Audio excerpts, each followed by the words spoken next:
I know if I get 12 qualified sits, I'll get somewhere in between 8 to 16 applications a week, right? Jeez Louise, so bro. somewhere in there.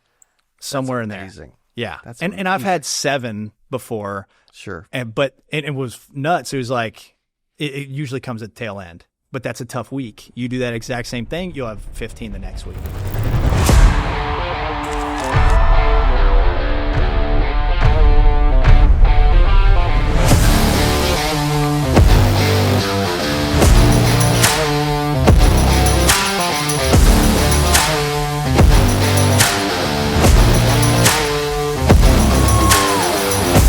What is going on? Welcome back to the CA Power Player Podcast. I'm your host, Cody Askins, and today we are not only in studio, but one of my favorite dudes in the whole industry. Incredible freaking energy. Before I bring him in, I want to share some details about this cat.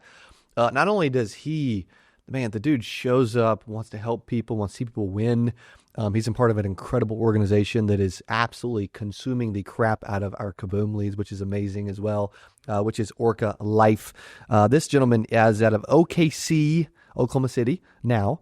Grew up in Kentucky. He's been in the business 10 years.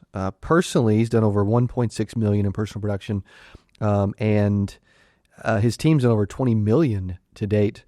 And is a top 5 team within ORCA Life with my buddy Glenn Crabtree. Please welcome to the podcast, Pat Holder. Cody, thanks for having me, man. Dude, thank you, man. Thank you. You're always smiling, great energy. You have a freaking love and passion for this business. Yeah. Like I rarely see. Okay, first of all. So I can tell you guys it's gonna be a long but freaking incredible podcast. Tune in, take some notes. This dude's about to spit some gold. Also, Glenn says, like, dude, when it comes to speaking and training at ORCA, Pat's the dude. Well, I'm excited. That's pretty cool, by the way, for him to say that. It's super cool. Yeah, they gave me a call in like December, I think, and they're like, "Hey, we want to put you in charge of training." And wow, our company does like $25 million a year. Dang.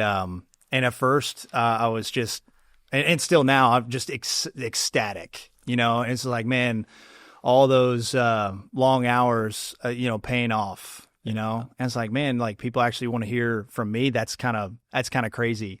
And, but taking it very seriously. And, I just want to help. I just want to help people. And yeah, there's 100% a true love for what we do. Mm-hmm. Not only on what, it's insurance, man. Right. And it's like, dude, it's literally the least sexy career path. Sure. But holy moly, is it sexy to get you to the life that you want to get. Amen. And then help other people get there too. Yep. So the journey may not be sexy, but the life ends up being pretty sexy. Correct. Yeah. And I know what it's done for me. I've seen what it's done for other people as well. Like for instance, we got a dude on our team. He's 25. When he was 19, he was paying for his mom, or helping with his mom and grandma's bills.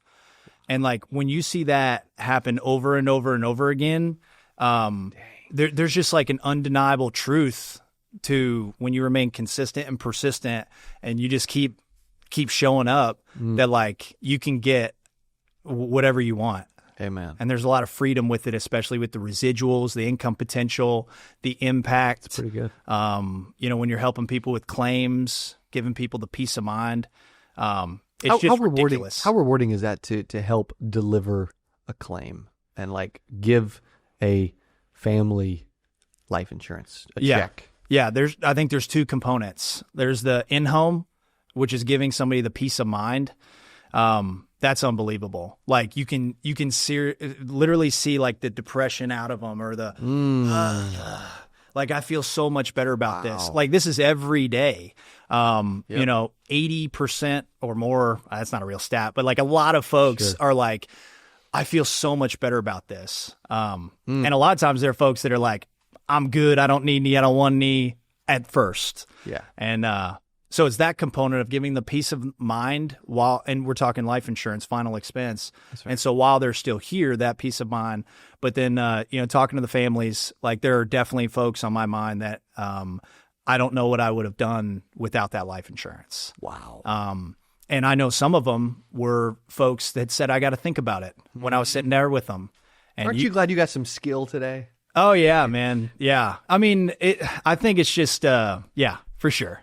Yeah. 100%. Cool. Man. You're about to say something about think about it and me for a second. Yes. You, every time not every time, but like when you're on the road show at OKC, you talked about that. Yep. I mean, if you've been in the business in life insurance for a year or 3 years or whatever, you've had those experiences. Amen. Where you're like, thank goodness I hung in there with them, because they didn't know that they needed me. Yeah, true. And it's amazing too, like the amount of, okay, let me ask you this. So your door knocking, final expense leads, and freaking crushing it at it. It's honestly one of the fastest ways to get somebody up to speed, shadowing you and other leaders and like getting them up to speed, making some money quickly. Mm-hmm. I think it's still one of the best ways to succeed in insurance. It's amazing. It gets overlooked, but gosh, it's good. Like FE? Yeah, totally. And just, I like starting in life insurance, period. Yeah. Because like my dad made me start in life insurance versus anything else. And he said, I don't want you to worry about anything else. I don't want you to spell Medicare, nothing else. Like, I want you getting good at this. Yeah. And he's like, dude, you can get good at this. You can do anything. 1,000,000,000%. Right? Which is so cool. Also, too, how often do you get resistance at the door in general when you're knocking? Every day. Okay. Say 10 people come to the door. How many out of 10 average would you get some type of resistance at the door? So anything other than a come on in. Yeah. All right. Yeah. 9 out of 10. Yeah. 8 out of 10 maybe. Okay. Somewhere in there. So never track that stat. Sure. And for you, it's like even smiling and being kind and energetic and warm, and they're like, oh my gosh, just a friendly face. It's everything. It doesn't mean they're like, oh, come on in, even though it still does happen sometimes. Yes, it does. Yeah. Which is cool. Yeah. You get more come on ins with the energy that you bring. Yeah. That's why it's a rolling bad snowball rolling downhill when you're in a negative energy, right? Because you're like, I need to get in a home. I need to stick to the pitch. I need to be rigid, and like that gives a weird vibe. It's like, I don't know why I have this feeling, and they'll never say it, but I have this feeling. So I get, now's not the right time. I don't remember filling that out. Whatever else they say at the door. Yeah. So a lot. So door work is critical if you're knocking on doors. Yeah. And if you're over the phone, it's your intro. No doubt. Yeah. No doubt. What does that look like? Like what are you doing to have to get, because you told me recently with CABOOM, I think you said you get into 8 out of 10, or I forget what you said. Like, it's a good number. Yeah. The goal is to get 0. We call it a door kill. Basically, you don't get in on the first approach. Our goal is 0 out of 20. In general, it's 20 a week. The goal is 0. Wow. Anything more than 2, we need some door work. So you want to get into every single one. Yeah, 100%. Is that kind of an unrealistic over a year? 100%. I'm getting some door kills, right? I might get one today, right? However, the key is to eliminate that, because the key in any metrics in any sales role is going to be how many presentations do you have, and the opposite of a door kill is a presentation. So you got to work on your door approach in order to get the presentation. Yeah, actually, I think I'm wrong. I think you said you get in all of them, but you close about 8 out of 80% of the ones you get in. Yeah. So I had, which is wild, by the way. Like, that's a testament to freaking how good you are at this thing. Well, I don't think that I'm like a closer. He's not going to take it. No, he's humble. So I had like 114 sits and like 90 apps in the first quarter or something like that. Sits is a presentation. Wow. So it was like 83%. I might have those numbers. I know it was 83%. Now that's a double is 2, right? Yep. So that's 200% in that house. So the doubles, triples, quadruples, quintuples, they help. Like when you get the whole family, gather round. I got something to show everybody. Like if you have that mentality, you win. So that's good. But yeah, I mean, it's just my whole thing. Literally, my entire career is on a Post-it note in my car, right? And it's 12 qualified sits a week. So 12 people that are healthy. You have to have all the decision makers are there. They have to have a bank account. And they have to be healthy enough to qualify. Like if those components are not there, you do not count that as a sit. So you be very critical on your metrics, and then you actually have something to look at. Wow. Yeah. So I know if I get 12 qualified sits, I'll get somewhere in between 8 to 16 applications a week. Right. Jeez Louise, so bro. somewhere in there. That's amazing. Yeah. That's and I've had 7 before. Sure. And it was nuts. It was like, it usually comes at the tail end, but that's a tough week. You do that exact same thing, you'll have 15 the next week. That's amazing. So that's a lot of business, by the way. Oh, we're trying for the industry, not for Pat, not for ORCA. You tell me, man. I'm serious. I've been in the caves the last 10 years, man. Yeah. So like, I'm trying to do more of this stuff and, share outside of ORCA. Yeah. So I don't know the stats. Well, I mean, you look at the math, like, dude, even if you take 2 weeks off, that's 400 to 800 apps a month. A year. Yeah. Yeah. And so, that's a lot. Mm-hmm. And the key is to take not that much time off. Yeah, correct. And too, agents, I would say too, like 92% of agents fail, right? Hence 8% Nation. And also, by the way, my buddy Pat Holder is main stage a keynote speaker at this year's 8% conference, which is exciting, 2025. You should join us there, by the way. Yeah. So you can hear more of Pat if you're enjoying this already. However, 92% fail first 3 years. I bet. What do you think this stat is with ORCA in general? Because it's a lot better. It's a lot better. Mm-hmm. I don't know if you actually know that. I have no idea, but I would bet it's more like, 1 out of 2 are going to do well and make it than only 8%. Yeah. That's crazy. Yeah, I would think so. Somewhere around there. It's like 6 times better than the average than if it's 1 out of 2 versus 1 out of 12.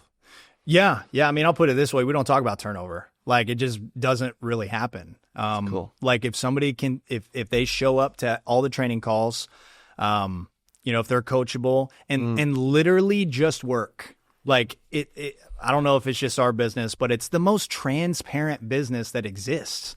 Like, it should be. If you show me the stats, I can, in general, over 4 week, 6 week period of time, it tells a story. So if someone's like, okay, I'm seeing 6 a week for 4 weeks, where do you go there? Go to your sits. Okay.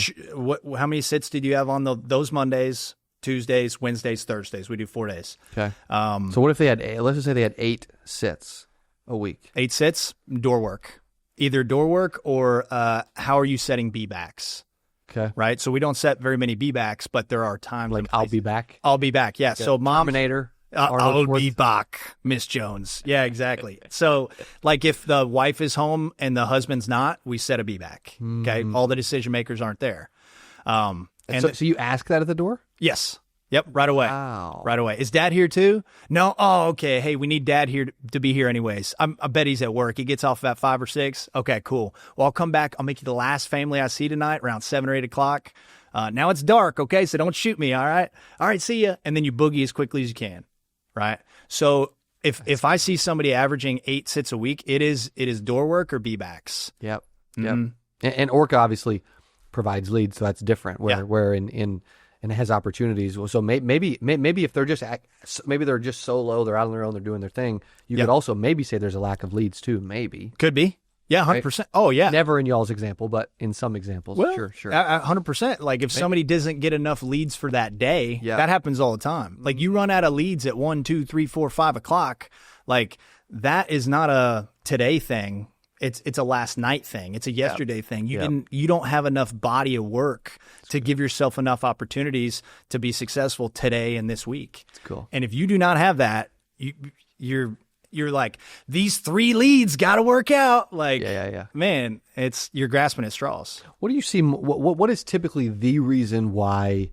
Is it door work that typically holds most of your agents back when they're new in the business? Yeah. Lack of reps? Yeah, correct. Yeah. Very seldom do I see somebody that has a lack of like presentation issue, right? Okay. If that should give people a lot of confidence. 100%. A lot of confidence. Yeah. You go in there and you be yourself, give them everything you got. Be transparent, be honest. You don't have to know all the answers. You know what I mean? Like, hey, what about this thing on this policy? It's like, honestly, Miss Jones, I don't know. Right. But I can find out. Like people will much more respect that than. Do they call? Oh, 100%. Yeah. So we got, calls all the time. So you got to have support. It's cool. But yeah. What's on your wristband? not your other. Yeah. So this is from Andy Elliott. I've been on a huge Andy Elliott kick. I know he's been at 8% at least. And you still have your shirt on. That's amazing. Yeah, exactly. Is it built for more? Built for more. Yeah, man. It's just a reminder, dude. He to not stop. Crushed it at 8% in 2023. Yes, we spoke at a conference together. Bradley's Closure School Live. Mm-hmm. He was very graciously. Him and Bradley both came to 8%. Awesome. Amazing. Yeah, incredible. Dude, it's so cool. You're connected with those dudes. Yeah, incredible. Like those dudes. And when him and I met, that's a funny story. We were at Vault conference with PBD. Yeah. In 2020, I think it was 2021. Okay. I'm almost positive it was 2021. Yeah, because PBD spoke at 8%, July 2021. So September 2021, Andy and I are there. We're chatting. Well, actually what happened is, here's this cool story. Patrick he asked the audience, like, hey, who is willing to stand? He was talking about like being the best in the world at something. And he said, who's willing to stand up and say that they're going to be the best in the world at something? What a question. 2 people, and there was 1,200 people in the room. 2 people stood up. One of them was Andy. He talks about that a lot. Yeah. Does he? Mm-hmm. And what do you think he said? He said he's going to best sales trainer on the planet. Correct. Yeah. Who do you think the other person was? Bradley. Cody Askins. Oh, dang it. Come on, baby. What, and what do you think I said? That's a little tougher of a question. I bet it's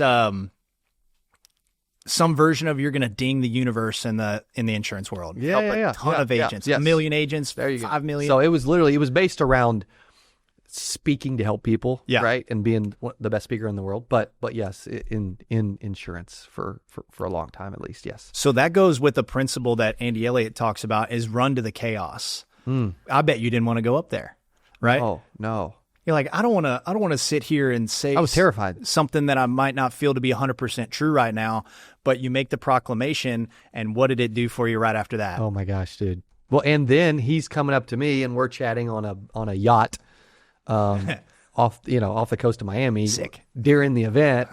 Now I'm bragging. But it was cool, man, cuz he's like, "Hey, we related to each other and you could tell like, okay, this person is built different, but willing to put themselves out there." Mm-hmm. Just say that, right? And so I've always been impressed by that. And yeah, that was cool. It was really neat. Wild story that you mentioned that name, and that's like Andy's name, and it's like, man, dude, then that happened. And then to go see for him from 2021 to where he is now, like him or love him, hate him, whatever, the dude's freaking blown up. Man. Yeah. Blown up. Yeah. Blown up. He's stuck with his word and put in the work. I'm going to interrupt the podcast to tell you about our CABOOM leads that are literally blowing up. If you would love to never get disconnected numbers or wrong numbers ever again, then you will love our leads at CABOOM Leads. All of our lead types, we text the prospect a 6-digit security code. They go back in the funnel and put that in to verify that it is a real, accurate cell phone number, and they've responded to a text message. We do this for all of our lead types. If you haven't tried CABOOM Leads, you can use coupon code podcast to get 10% off of your very first order at CABOOMleads.com. Back to the show. Where do you see, I'm going to fast forward, where do you see Pat Holder? Where do you see this thing getting? Yeah, man. About like 5 years ago, maybe 6, I'm not sure on the time frame. Sure. I guess no, it was 2018. That's when I stopped having Pat as number one, and then it was about teammates. That's about awesome. my teammates. So what changed for that to be the case? And I think you were at the first ever 8% conference, if I'm not mistaken. Yeah, that was in Nashville, 2018. Yes, dude. That was it was one of the first conferences I ever went to. That's crazy. You had Grant Cardone there, Ray Lewis. Was it McDowell? Yeah, Chuck McDowell. Tim Story. Yeah, it was Burton. Really cool. McDowell had a money gun. Yes. And he shoved out like 40 grand from stage. Yeah. Just kept shoving cash in a money gun. Yeah. It was T-shirt gun. T-shirt cannon. Epic. It was a cannon. Yeah. It shot. I still remember the wad of money flying across the room in slow motion in my mind. And it's like, and then it hits the balcony behind us and like explodes. Yeah. Into a bunch of money. And I'm like, what were you thinking? Cool, man. Oh, dude. What were you thinking at that point? Because you had only been in the business probably 3 years at that point. Yeah. Ish. Yeah, it was when I just had moved to Arkansas to start our branches out here. So I needed that juice. Yeah, I mean, I'd been on a Cardone kick for about 2 years at that point. Same. So it was really cool to see him live. For the second time, I think I went to a 10X 17, I believe. And but then to see you, dude, because we're same age and you're hosting it, you're getting like my idol at the time, Cardone, to speak on your stage. You guys are boys. And I'm like, I'm playing too small. Sorry about the desk thing. He's having not to hit on the desk. Dylan gave rules. Yeah. And Pat's like, oh, crap. I'm going to. It vibrates the audio. Did you notice it? Dylan's normally the only one to notice it. I don't know what to do with my hands. He got it pretty good, so I bet everybody's going to notice it. We're going to leave it in now. That was good. And I'm like, what am I doing, man? Like we're doing good, but looking at you at the same age, and I'm like, this guy's like doing big things. And Cardone and these super successful people always talk about thinking bigger. And so you were a big example for me of like, time to get the head out of the rear and start thinking bigger. Like, cause things were great. And, but sometimes we get complacent. So it was a big complacency shift for me, on a bunch of different levels. Dude, it was a big freaking brand, push for us. It terrified me. I'd never planned a birthday party before. Like, that was terrifying. We didn't have anybody to plan the event. Like, I was involved in every detail, and I had no clue what I was doing, by the way. Like, literally no clue. It was terrifying. And guess what? I'm even getting chills, like, saying this kind of stuff. Like, you push so hard and spend $500,000 on something without having a clue if anybody's actually going to show up. I had to give away a bunch of tickets. You know what I mean? Like, commit first, figure it out later. And it worked, by the way. Right? It worked. Yeah. Now, could I go back and do some things different? Sure. But yeah, to your point, it worked. So that's crazy. So 7 years ago. And then you wanted to become, I do see that, by the way. Like, you do a really good job of including your team, being about your team, love those helping guys. your team. And gals. Yeah. Yeah. And you do have a good mix of men and women. Yeah. Which is really cool. Yeah. Yeah. Chicks kick tail. Dude, they do. In sales. They do. Phenomenal. Yeah. Incredible. No doubt about it. And so then what's changed now that you leaned into the team piece? Everything. You know, there's not as much trying to operate off of willpower and then operating on duty and responsibility. It's like our teammates need to see me working out. That's right. Like being a great phrase that I try to live by is being the exemplary example. This is when no one's watching, especially when no one's watching, on all fronts. So for me, it's, you know, if I'm saying, hey, I'm not like sharing a podcast if I haven't listened to it like 2 or 3 times, you know what I mean? Yeah. It's like, I'm doing the self-development work, doing the training. Hey man, you know, get on Skool and watch these videos. Well, I can now direct them because I've watched those videos recently and say, hey, go to this one. Like, cause this is your specific problem, go to this one. And so it's made it a lot easier to like, just think about them. And you know, the way I think about it is I try to lead from the front. It's like, I don't want anybody to outright me on personal production. I got a bunch of stuff that like keeps me away from the doors. And that might be a little bit an excuse. Like, can you smell it? Sure. And, however, I don't want any excuses to where I can still produce, still lead, still have a great relationship with family. 100%. Yeah. Yeah. Well, what do you typically write each week? Somewhere around 5,000-6,000. It depends. Awesome. Like, it depends. If I get 4 full days, dude, it's $6,000 all day. And that's doing it the right way, doing it ethically. You know, and I think that's an important piece to talk about because it's very easy to, say no to a health question, you know, or not answer the client's question fully. Like, whatever an example that might be. That's a great point. Dude, it's everything. It's so easy to dance around stuff. Oh, yeah. You know, they could be like, well, is there a 2-year wait with this, right? If they're in poor health, you got to go GI, whatever. Yes, there is. 2-year wait with this, right? Yeah. But the way that works is... It's a great question. There's a lot of, you know, this is a terrible way to answer, by the way. There's a lot of great questions. There's a lot of examples of that in the industry, and we want to make sure that you're taken care of. So obviously some coverage is better than none. Yep. So I'm going to make sure we get you as much as quick as we possibly can. Does that sound good? You didn't answer the question at all. You know what I mean? Like in that example, it's like, what in the world? So yes, I love that you're like, yes. 100%.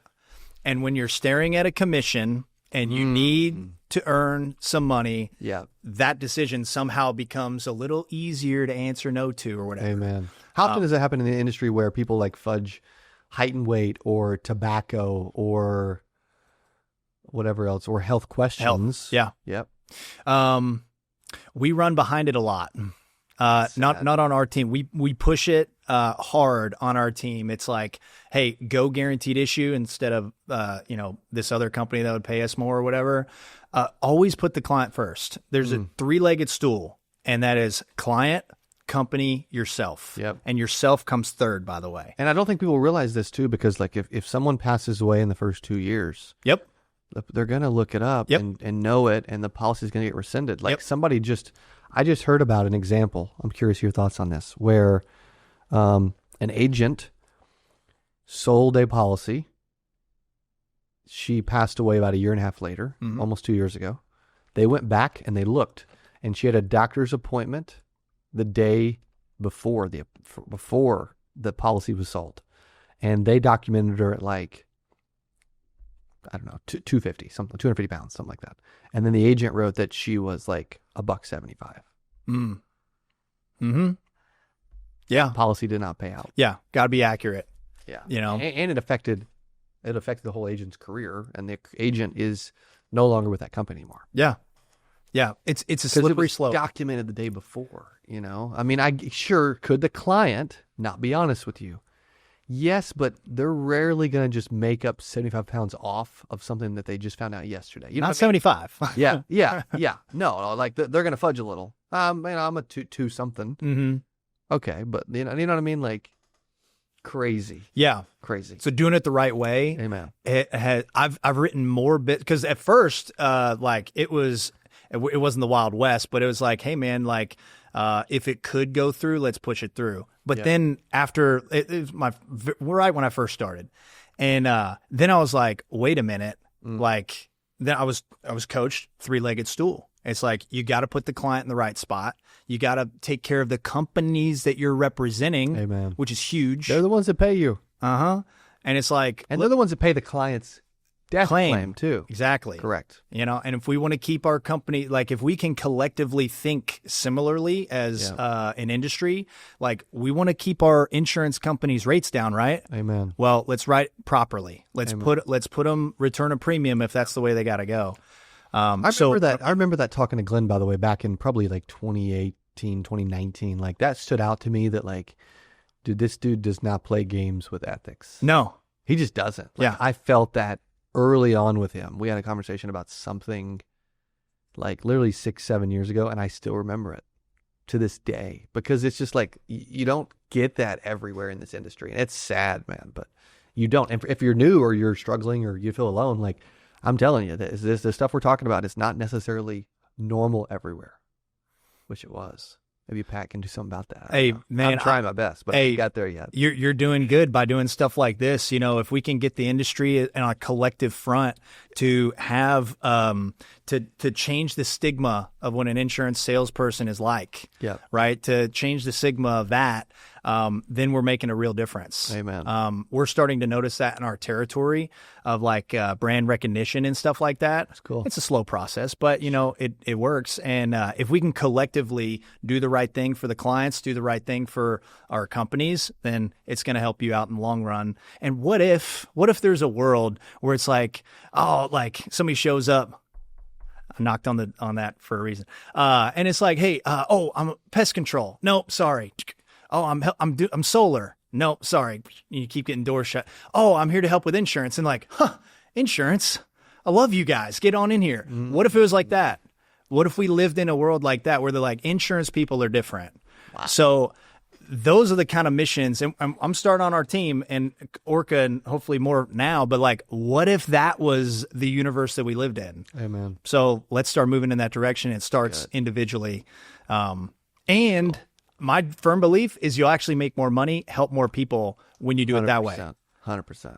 I totally agree. What happens? Because you're in OKC, Northwest Arkansas, and you're in the Dallas area. Mm-hmm. Yeah, not in Springfield.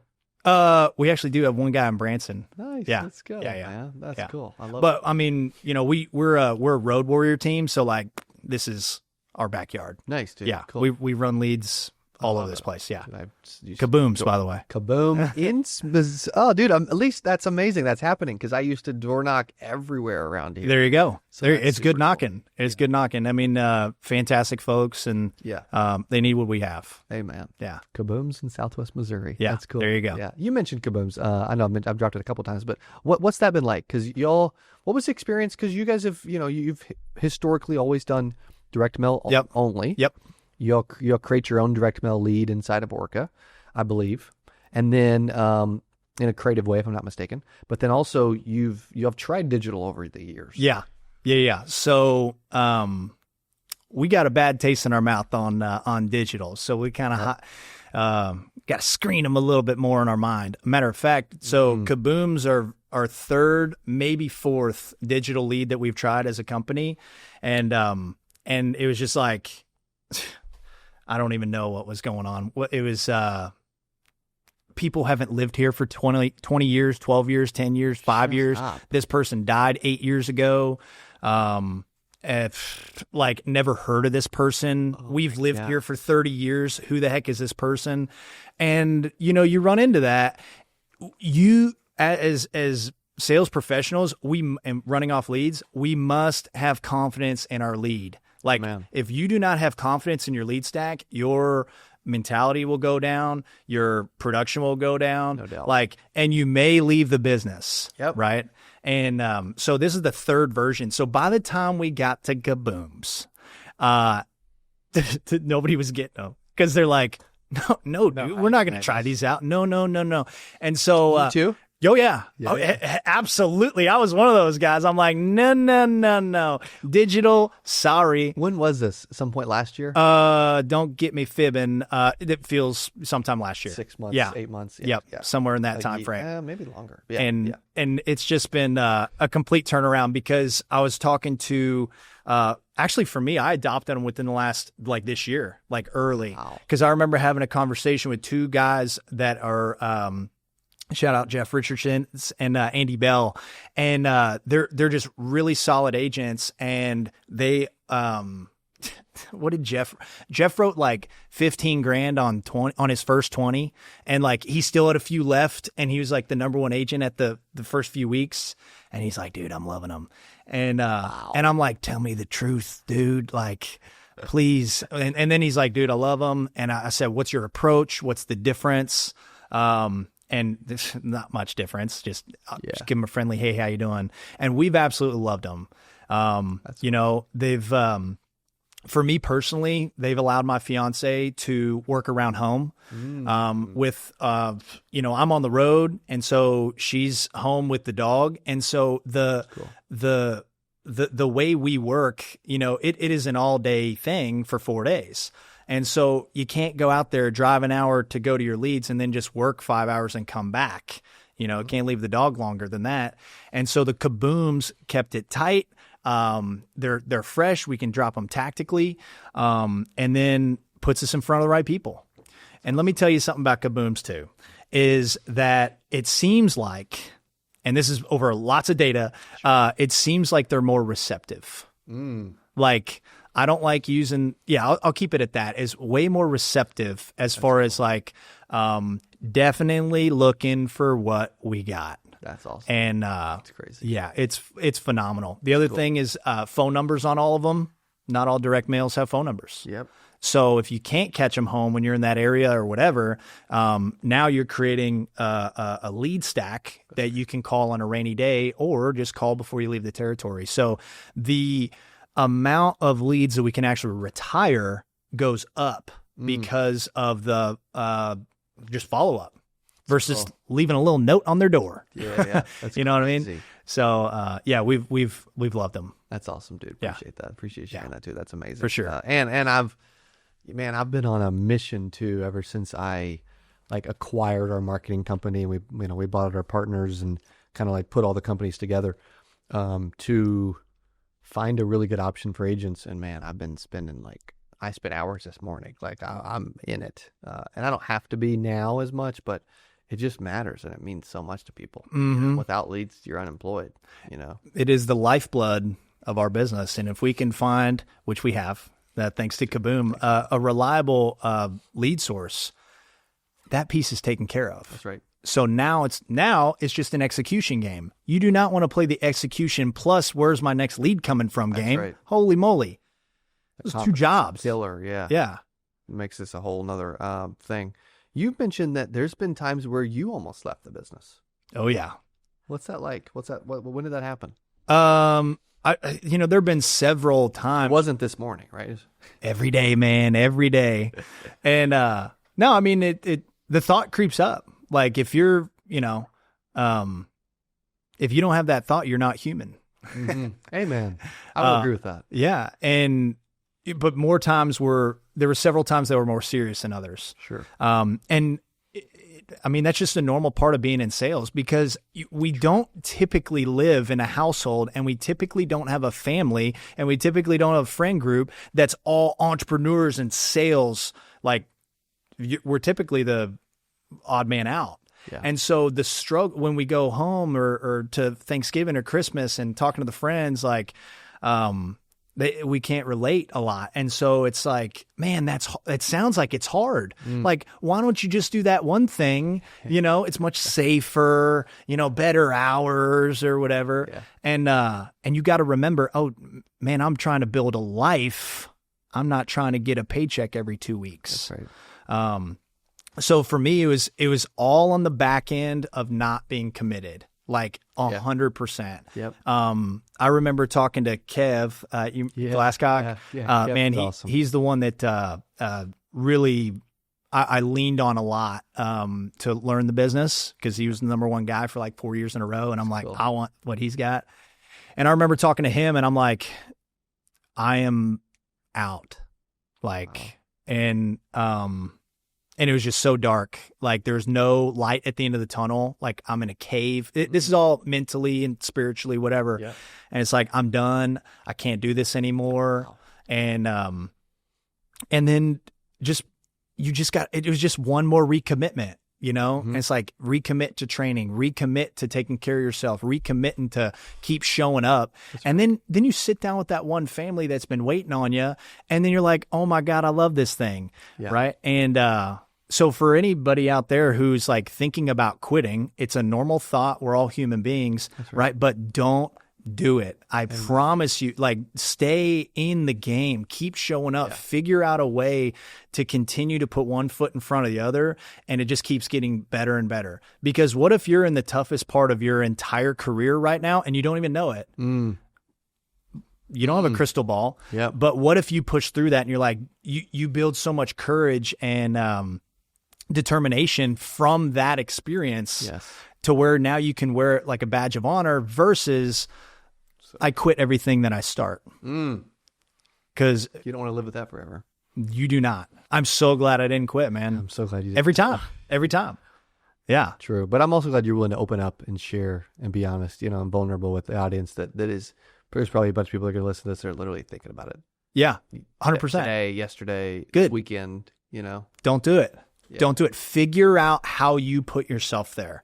Because nobody else put yourself there except for you. Yeah. When you take responsibility, because I wasn't working Mondays, right? I wasn't finishing my day. I was sleeping in. And then, however, I was blaming the leads. I was blaming my leaders. I was blaming everybody but the one I needed to blame. And once I took full responsibility, it was game over. It's like, oh my God, it was me. It's me. But I'm also the solution. And if you're about to quit, don't quit because you're also the solution as well. You got yourself there. You can get yourself out. Lean on your teammates, lean on your leaders. Yes. And just do exactly what they freaking tell you to do. And then you'll get out of it. I promise you. Amen. Every time. It's amazing what this industry can lead to. Yeah. How good it is. What kind of life it can bring. 100%. Clearly it's done that for you. It's done that for a lot of people at ORCA and around the industry. Yeah. It's special. Yeah. It's a good place to be. And you're right. If you don't quit, you can't fail. Yeah. Your residuals go up, right? Your contract level goes up. You just keep making more money. Referrals. Yeah. You don't have to ask anybody for a raise. You don't have to wait for one, right? Just keep going, right? Yeah. Dude, the residual is like, the fun part about our No business. doubt, dude. No doubt. It's kind of Yeah, ridiculous. because you probably had money hit your account today Yeah. from work that you did years ago. Yeah. Yeah. How cool is that? It's so cool. It's so cool.